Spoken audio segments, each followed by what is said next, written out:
бозиҳои давраи дуюми чемпионати кишвар оид ба футзал байни дастаҳои касбӣ сурат гирифтанд. Дар ин давр дастаҳои пешсафи мусобиқа Сорокомпания ва Сипар бар ҳарифони худ зафар ёфтанд.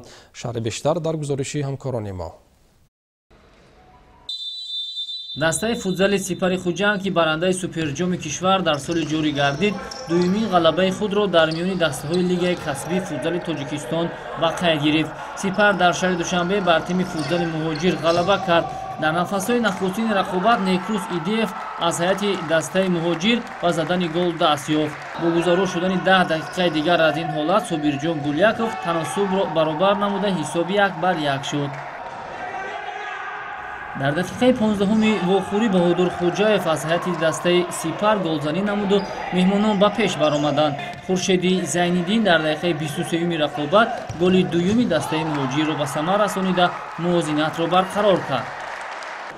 дар дақиқаҳои 25 ва 34-уми вохӯрӣ футзалбози дастаи Сипари шаҳри Хуҷанд Иқбол Воситзода ба задани 2 гол мушарраф шуда ҳисобро 4-2 сохт. дар дақиқаи 38-уми рақобат бозам Собирҷон Гуляков голи дуюми худро дар ин вохӯрӣ ба самар расонид.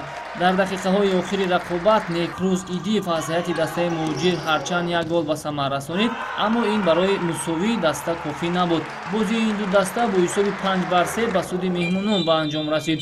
ёдовар мешавем ки дастаи футзали Сипар дар даври гузашта бар тими Равшан зафар ёфта буд. дастаи Муҳоҷир бошад аввалин бохти худро дар мавсим ба қайд гирифт. дар даври навбатӣ Сипар бо иста Равшан ва Сорокомпания бошад бо Муҳоҷир майдондорӣ мекунанд.